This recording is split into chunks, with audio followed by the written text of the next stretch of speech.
with regard to Iran. মধ্যপ্রাচ্যে উত্তেজনা তুঙ্গে, আর এই সংকটের মাঝেই নতুন এক কৌশল নিয়ে হাজির মার্কিন প্রেসিডেন্ট ডোনাল্ড ট্রাম্প।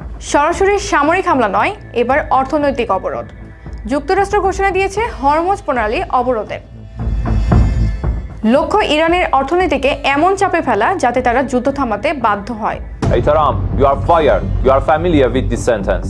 পরিকল্পনাটা সহজ। ইরান যদি তেল বিক্রি করতে না পারে আর বাইরে থেকে খাদ্য ও জরুরি পণ্য আনতে না পারে, তাহলে দেশটি পড়বে মারাত্মক অর্থনৈতিক ও মানবিক সংকটে। ফলাফল হতে পারে খাদ্য সংকট, অস্বাভাবিক মূল্যস্ফীতি এবং ব্যাংকিং ব্যবস্থা ভেঙে পড়া। কিন্তু প্রশ্ন হচ্ছে, এই কৌশল কি সত্যিই কাজ করবে? ইতিহাস বলছে ইরাক, আফগানিস্তান বা লিবিয়ার মতো দেশগুলো প্রায়ই পশ্চিমা হিসাব অনুযায়ী সিদ্ধান্ত নেয়নি। ইরান যদি এটাকে অস্তিত্বের লড়াই হিসেবে দেখে, তাহলে তারা হয়তো চাপের কাছে নত নাও হতে পারে। সবচেয়ে বড় প্রশ্ন সময়।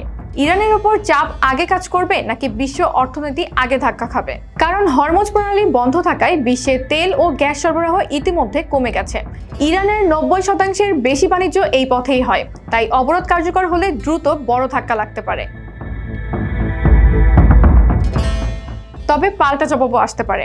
উপসাগরীয় অঞ্চলে হামলা বাড়ানো অথবা ইয়েমেনের হুতিদের মাধ্যমে লোহিত সাগর বন্ধ করে দেওয়া, যা পুরো বিশ্ব অর্থনীতিকে কাঁপিয়ে দিতে পারে। ঝুঁকিতে রয়েছে যুক্তরাষ্ট্র। চীন বা ভারতের জাহাজ আটকে দিলে বড় কূটনৈতিক সংকট তৈরি হতে পারে। তবুও হোয়াইট হাউস আশাবাদী, এই চাপ নতুন আলোচনার পথ খুলে দিতে পারে। যুক্তরাষ্ট্র চায় ইরানে ইউরেনিয়াম সমৃদ্ধকরণ প্রকল্প 20 বছর বন্ধ থাকুক। ইরান রাজি 5 বছরে, সমাধান হয়তো মাঝামাঝি কোথাও।